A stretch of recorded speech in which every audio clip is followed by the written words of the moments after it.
All right, so I'm sitting here with Brandon Haught. Did I say your last name right? Yeah, you got it. Okay, so Brandon's gonna just share a little bit about his story with us, guys. So Brandon, just kind of walk us through your athletic journey. When did you start playing sports, and how did you grow to the point where sports was like a serious part of your life? Yeah, man. So I didn't start playing sports until actually I was in about high school. And then even then, man, growing up, I tried to be athletic and I tried to get into middle school sports, but I was actually too big to play in middle school. So I didn't have that opportunity. But in freshman year, I started playing football and I started working out, and, a lot of things at home kind of drove me to that. I had some anger issues, some temper issues, and that got me into playing sports initially. Initially it was kind of an outlet. And then, I've always been kind of competitive.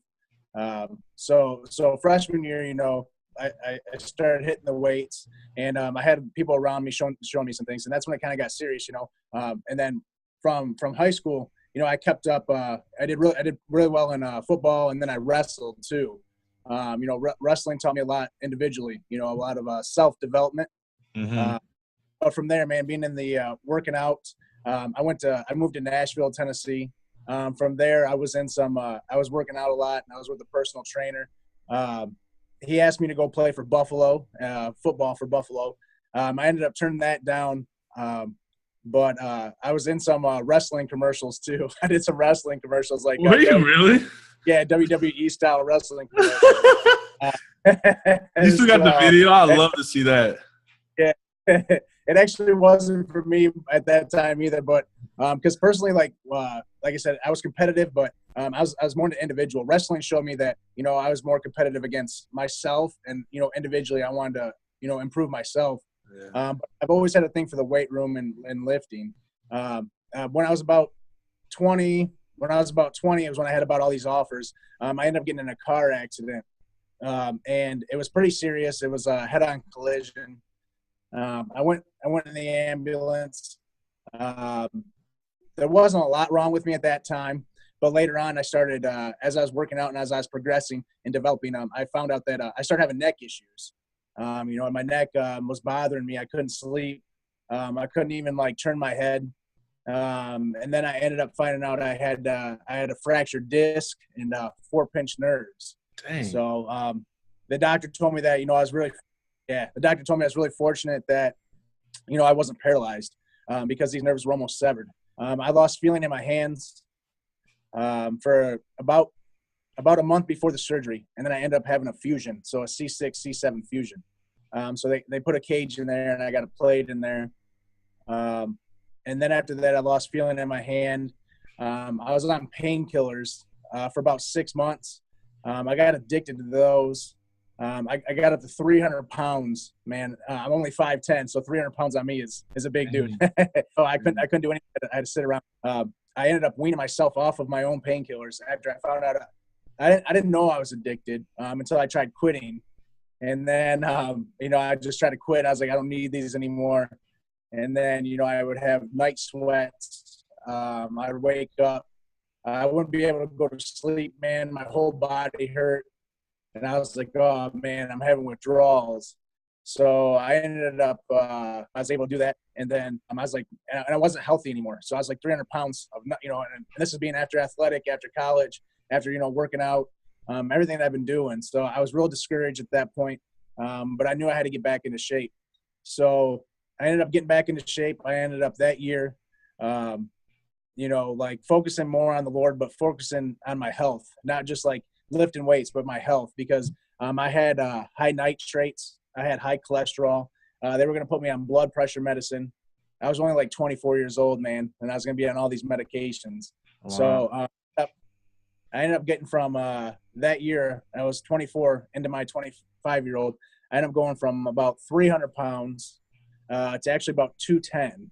So in that year, I ended up losing a lot of weight. Wow. Yeah, and I was never the skinny. So that took a hit on my confidence too, because then I lost all my muscle mass, and I've always been known as someone that was bigger, someone that could put on muscle mass. I kind of use that as my identity. I would work out I'd be the big guy, always trying to walk around, and a lot of it was maybe insecurities, but I always felt like I always got a lot of attention for being bigger and stronger than a lot of guys. So I really involved my identity around the gym. So I started trying to get bigger, and then about that time I ended up getting married, and I didn't want my pictures to look bad for one, but those are the ones you look back on.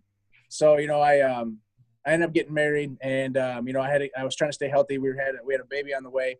It had to be healthy for my kids. So I ended up getting serious again. So as I started progressing, I got more serious like I used to. I actually got bulked back up, and then I learned more about macronutrients. I learned more about health, how to carb cycle.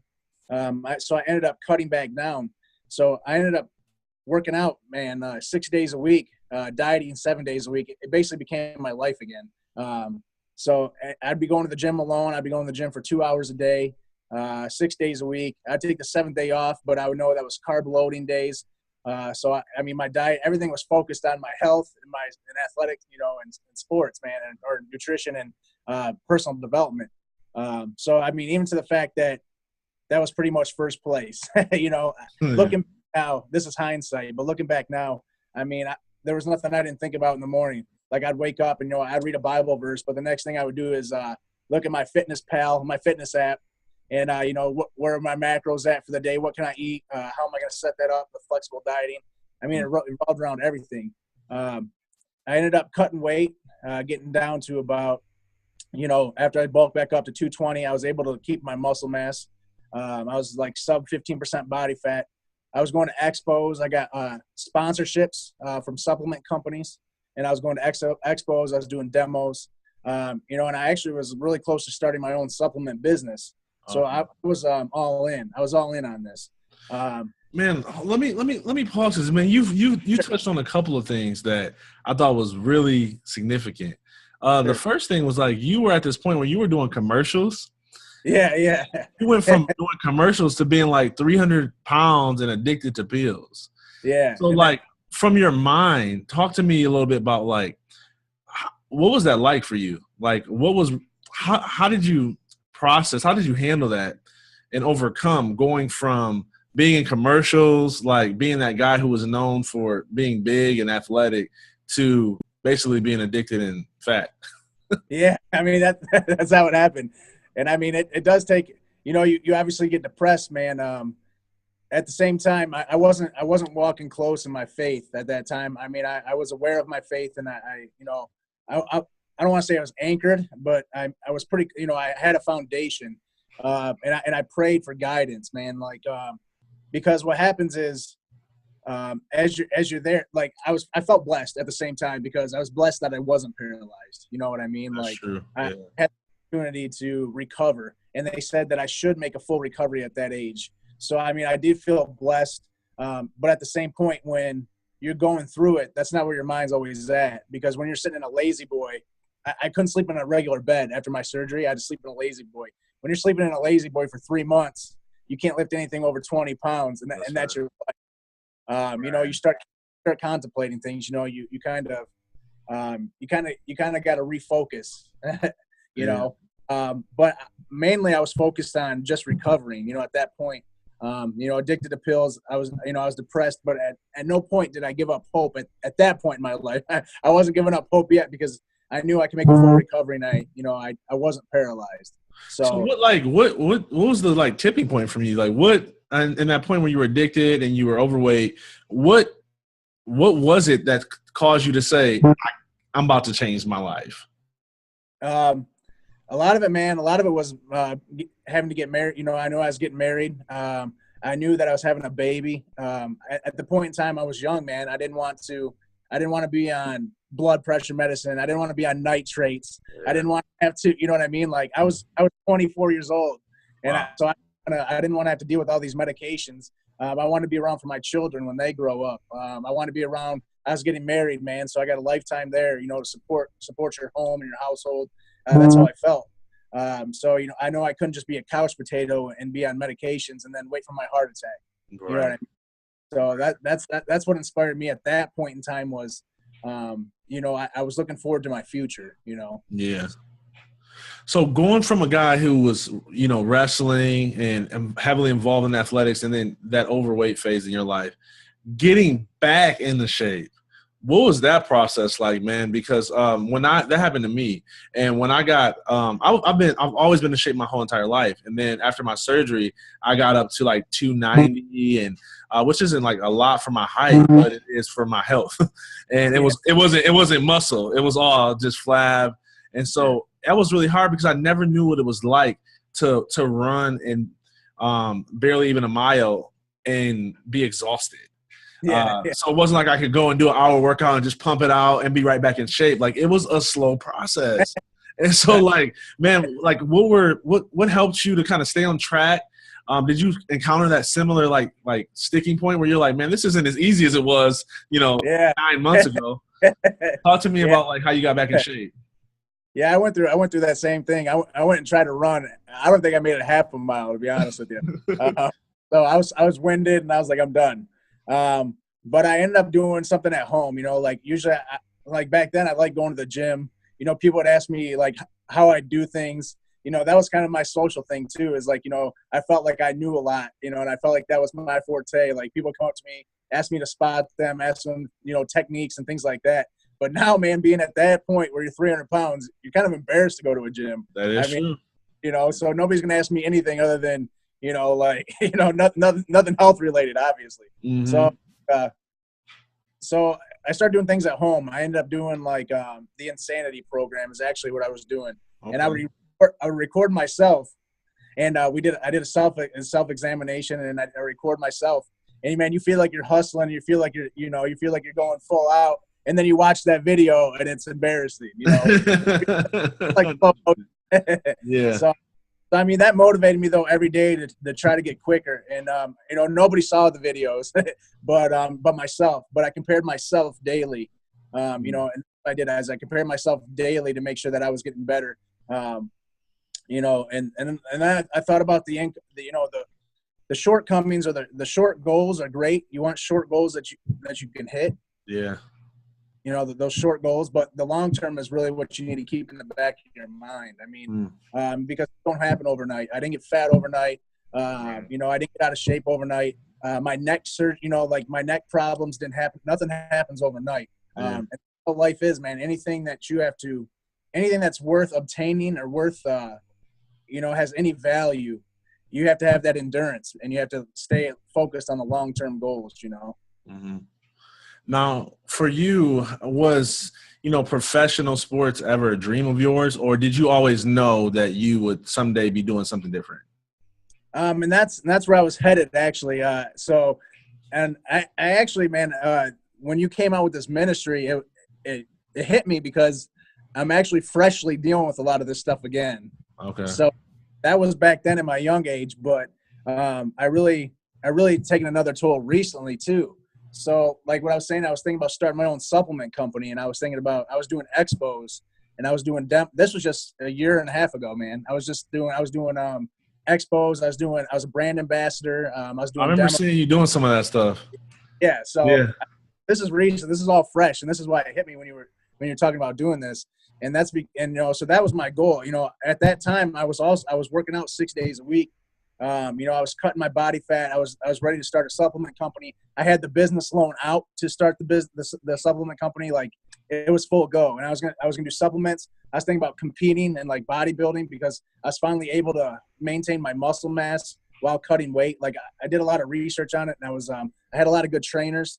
But then what ended up happening is I ended up pulling out my back.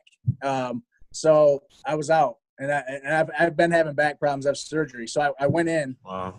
And I went in the doctor's, man. This is just last year.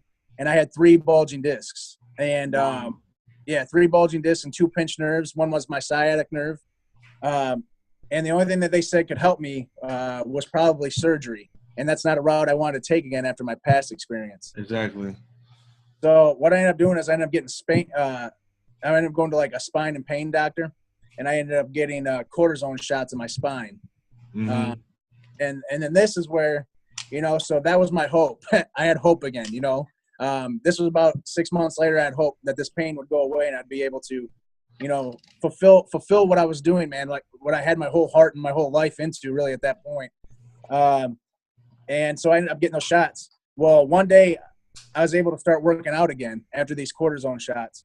But so I was on the bench. I was back up to like 260 again in weight, man. But, you know, I was hitting the weights hard. I was benching over 400 and, you know, I was bulking. And I remember I got up, man, and my head just hurt. And I'm like, all right, well, that's weird. And, you know, I thought it was my pre-workout. So I got up off the bench, you know, my head's hurt. I continued with my workout. The next about 18 days, man, I had migraines that would cause me to be nauseated. I had blurred vision. Dude, I had to lay in bed for the next 18 days.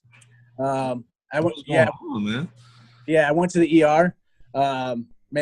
And I went to the ER. They couldn't tell me anything. They said nothing was in my brain. But, dude, like, honestly, it was like one of the most depressing moments of my that point in time. I was like, man, I thought I was done for sure lifting. I thought my life, you know, like I was depressed, dude. Like I couldn't eat. I couldn't sleep. My head hurt so bad. I was dizzy.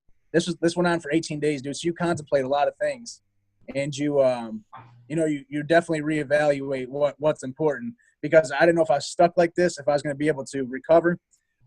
Finally, what I found out from a CT scan is I have something called stenosis, and also I have some pinched nerves in my neck. And I have something called stenosis, and that's where it's from working out. They said it's from working out and doing heavy weights, but I'm losing the curve on my neck. And it's also called where your nerves go through your spine. It's starting to close up. So everything's pushing on my nerves. And so now they told me I can't work out for a year, like nothing. Like I can't touch weights for a year. So this is the longest that I've been having to go without weights. And this was 3 months ago. So oh my gosh. Yeah. Talk about depressed, man. That's when I heard your story. I could relate, because I thought I had a goal, man. I had my life was good. You know, I was thankful that everything that was going on. I thought for sure I was going to own like a supplement company. I was going to do something, or I was going to be at least involved in fitness. I started taking classes to get certified, and you know, then this. So I totally had to reevaluate everything, and it got so bad that I actually had to quit my other job. That was part of the reason that I quit, was because I could no longer be physical. I couldn't pick up anything over 20 pounds. So it involved my family life. It involved my work life. It involved everything. So I got to that point where, you know, like, if I'm stuck like this, do I want to live like this? You know, it got to that point where you're thinking, you know, like, do I really want to continue my life like this? Mm-hmm. You know, even though you have so much more, you know, like I had my family, but with pain, with no, you couldn't see a future right in front of you. That's right. That's when you start to contemplate, you know. So why, like with you, fitness and nutrition, and that lifestyle, why was that something that you desired so bad? You know, and like I said, I think it started way back before high school, man. It was my release, it was my outlet. I didn't have a great life at home, I guess. Like my parents were divorced. There was like alcoholism. There was things like that and things that built up inside of me. I moved out early, and that was kind of part of moving away. It was just doing my own thing, but I had a lot of unresolved issues, and you know, from there it went from, you know, being my outlet to being my inlet. You know, I got a lot of attention. I got a lot of attention. I got a lot of recognition. You know, kind of helped my self-esteem and my confidence. So you know, it became ingrained in me young, as far as athletics and performance and things like that. And then not until recently did I start getting the full knowledge of it. And also then, you know, it started coming back, you know, like people were noticing I was getting to new levels that I'd never been before, because I had more knowledge. I had more knowledge on macronutrients. I had more knowledge on, you know, high intensity cardio. I had more knowledge. And so, you know, that it was kind of always been ingrained in me. I mean, that's what I've always identified as someone that was in the gym or athletic or worked out, you know. So, So going through this, I've kind of had to totally change my identity, you know? Yeah. So where are you at in that process now? So now, like, obviously you said 3 months ago is kind of where that, all that happened. And now you got to wait a whole nother, 8 months before you can try to, you know, get out there and be more fit again. When you work so hard to get to this point, you know. So where's your mind at? Like, what are you considering next steps, career, life, purpose? Yeah. What do you think your purpose is from this day forth? What are you going to be focusing on? Yeah, man. So when you're at that low of a level, where do you really go? And that's why I'm glad you got this ministry, because now people like me have somewhere to go. But before, I've never heard of an athletic ministry that outreaches to, people that are going through, athletic injuries or changing their course. Like, where do you go, man? So, I mean, I did what I know to do. I went to the Word, the Scriptures, man, and I still contemplated. You got to trust, but it's hard to do until you get into a situation. Like I trusted that, God does all good things. Everything that He does is for our good. Right. And I feel like, God wants us to be happy, man, and God wants us to love and to love others and to love our life. But, at that point, I had to reevaluate, and I feel like, God will take something away from you, something you love, to show you what you love most, and to really set your priorities. So I mean, I don't think it's wrong to be athletic. I don't think it's wrong to be healthy. But sometimes, especially if you're focused on ministry and you're focused on the Word, sometimes things can get a hold of you, man, and it can take up all of your priorities. And looking back now, that's what was happening to me, man. Like I'd leave my kids. My work day would be like, from 8 to 5, and then I'd work out from like 5 to 7, and then my kids would go to sleep, and then I'd have weekends with them. I'd read scriptures in the morning, and in the afternoon I'd go to church regularly. But what was my life showing? You know what I mean? What was my life demonstrating, I guess you could say. And looking back now, man, I kind of, life is temporary. Life is a vapor. And we strive for things. We strive for gains. And that's how I look at it now, is that my physical gains could be taken away from me at any time. You know what I mean? Yeah. Our bodies are corruptible. Our body, I could have a car accident. I could have a season injury, life sports ending injury. I could have any of that happen to me at any point in time. And like you said, everything that we've worked so hard for could just be gone, That's right. So that's where I was at. I was like, at least I didn't start that business. I didn't lose everything. All this happened to me right before I was about to take that dive. And it was a time where it allowed me to reevaluate what really is important in my life, So I was able to, put priorities in different places, So now I'm more focused on helping others, man, like you. When you get to the point where you don't know what else there is to live for, you start thinking about other people, like who else is in the situation, who else is, you know what I mean? Not so mainly so you can look for advice at first. Right. After you go through it, and those people like you are there to talk to, man, you're able to give that advice and give that direction to other people. And so that that's kind of my mission now, man. And because I've been there now, right? I can relate, Right. So. Well, it sounds like you're still kind of in that process, and that's all right, man. And you can look at me and know that there's light at the end of the tunnel. Yeah. I was going to save this to the end, but I feel like I should say it to you now. Like, this is something, when I say that this is God's plan for my life, this isn't something that I figured out on my own. This is a process that once I surrendered my heart to the Lord, He led me through and showed me some things. And I didn't know it then, that I would be sharing the things that He showed me with other people. But now I realize why I had to go through what I went through. Yeah. And so one of the things that was shared with me when I was kind of where you are at, like, man, it's over. But I was still trying to work out and get back. Because I really believed, and this is going to be in my book, I really believe God was going to heal me. Yeah. Enable me to play sports again. Because I was like, man, I've been good at it my whole life. He gave me these natural talents and abilities. And so He wouldn't have given me these natural talents and abilities if there wasn't some purpose or use for it, right? And plus I was good at it. And so when it got took away, I was like, was my whole life a waste? Did I just waste the last 7 to 15 years of my life? And it was actually a mentor of mine who, I don't even know how much he played sports, but he said this to me. He said, because I was contemplating my purpose, and he said, what role were you fulfilling on the football team? And I was like, what are you talking about? You know, I was like, the end. You know, I was like, duh. And he was like, no. Like, were you a leader? Were you a supporter? Like, what was your function on the team? Because you were probably operating in your purpose and you didn't even know it.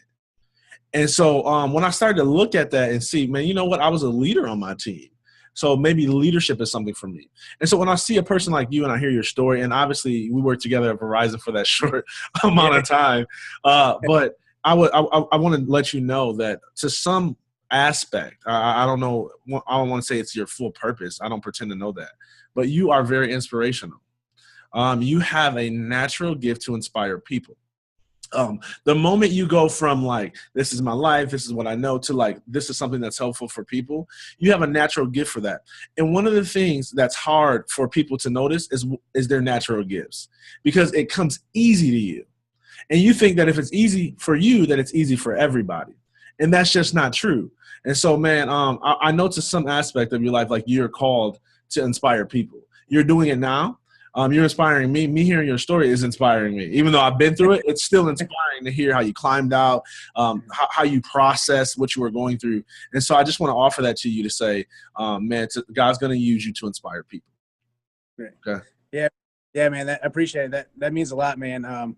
But like I said, coming from you, like hearing your story, like I felt like I had something to share too, and that's why I messaged you right away. I mean, I felt like we could relate, and I felt like your story, in some proportion, you know, was what I was going through. Right. And mine was later in life, man. Mine was, and see, yours, you had a future. You were looking at going pro. You were looking at your life. I'm at the age now, man, where that is my life. You know what I mean? Right. I'm old enough now where I'm like, that is my life. This is what I'm in the middle of. This is what I'm doing. Like I said, my identity revolved around that. Yeah. And when you lose your identity, man, you really have to think things through, you know? Mm-hmm. And so now my goal is I've been reading more, man. I've been reading motivating books. I've been reading scripture, obviously. That's something I take a lot into, take a lot of time into to really dig deep into. So what I'm doing now is I'm starting to stop serving myself, because that's where my identity was. My identity was serving myself, making myself better, you know, each and every day. But now my identity is moving towards helping others become better each and every day. So I'm planning a trip next week. I'm going to Nicaragua for a mission trip. Really cool. So, you know, I told you that. So, you know, that's what I'm going to start doing. And, you know, I've already started doing some little things on the side, and the joy, I guess, the fulfillment that these little doing serving others doesn't even compare. You know, like what I was doing for myself, that joy doesn't compare to helping others.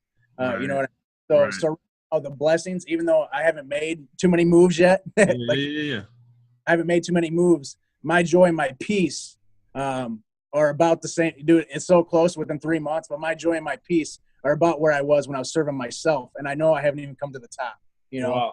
Wow. That's awesome. So yeah, I mean, that's where I'm getting from it. You know, like I'm not depressed anymore, because now I have a hope and I have a future. Right. And it no longer revolves around me healing. It revolves other people healing, you know? Man, that's awesome. That is really awesome. So, you know, now that you're here, what do you wish you would have known, you know, 6 months ago, or maybe even a few years ago? If you would have knew what you know now, what would you have told yourself? What would you have done different? What would you tell your older self if you knew that this is where you would be now at this stage in your life? Yeah, I mean, honestly, it keeps going through my head, you know, like in Timothy, it talks about, you know, doing physical exercising, you know, working out. It gives you a little bit of profit, you know, you have a little bit of profit. But spiritual exercising, spiritual working out, godliness, that promise is eternal. That's right. Oh, so my physical, what I would tell myself now, the gains that I was doing the last 6 months of the year, those are physical gains that can be corrupted. They can be gone. They can be, they can be destroyed. I would work more towards my eternal gains, man. I mean, if you work more on spiritual gains, which when I say spiritual gains, I mean helping others. If I can help others, not only am I making those gains that I was working for here, but those gains last in the life to come. Right. You know what I mean? So I would have started that earlier. Because you spend all your focus, you spend all your attention, you spend on everything now. What happens when now changes? You know, because it's guaranteed to. That's one thing you can count on. You know, right. Life doesn't go as expected. So what you're working so hard for, where's your protection? You know, and what's the long-term goal? And that's what's important to me now is we're looking long-term. You know, not just in the now. Mm-hmm. That's awesome, man. Man, your story is very inspiring. And I know that there's millions of others out there because so many people transition each year out of sport. Just looking at your life, the people you know, the people who you are connected with, your colleagues, associates, friends, do you see a need for this ministry? I mean, yeah, man, I contacted you as soon as I saw your video, and I felt the need. Mm-hmm. And I felt the need to express because I know there is a lot of people that are in the pros, they're at that collegiate level that are shining, and you know, that they're making their life, their whole life off of that, their wealth, their income, like everything is going towards it. And that was you, man. On my end, you know, I feel like I might not be getting rich and I might not be getting famous off of this, but like I said, that's who I was. So whenever who you were, whenever that disappears, whenever you're this person, and then that gets taken away from you, that can be athleticism. I mean, that can be working out. That can be sports. You know, that can be anything competitive. You think you're working towards something to be better, and you think that you're on the right track, and that gets pulled from you. That's going to happen no matter what circumstance you're in. So I believe this ministry can touch a lot of people. Like you said, middle schoolers, high schoolers, college, be a pro to have your life ruined and taken away from you, what you feel ruined at that time, and not have anywhere to go, you know. And, you know, and then some people choose different routes because they have that guidance. So I feel like this is going to touch a lot of people on a lot of different levels. Yeah. Well, thank you. You know, knowing that there are, that this will probably be shared with tons of other people, who knows, thousands, millions. What would you say to these athletes who are kind of where you were maybe 3 months ago, or at that point in your life where you were overweight? What would you say to them to give them hope and encouragement for where they are? You know, to me, being a Christian man, a man of faith, you know, I would say keep scriptures close, man. You know, like that's what the scriptures are for. We're supposed to trust the Lord, and we're supposed to trust his ways, and you will be tested. And your life is not always what you have planned is not always is what God has planned. And it's up to you. It's up to you to choose, you know, like, sometimes you have to take a different route, but you don't have to lose your competitiveness. And that's the great thing. That's where I find hope too. As I'm still competitive, instead of winning, you know, trophies that are temporary, I'm looking for trophies that are eternal. I want to help win souls, because I'm still in a battle, man. Every day when I was working out, I was in a battle. I was in a battle against my old self. We would do sets called failures. I don't know if you know what those are, but we'd go to a failure. Yeah. Because the only way your muscle could grow is if you failed. And now I'm looking at life the same way.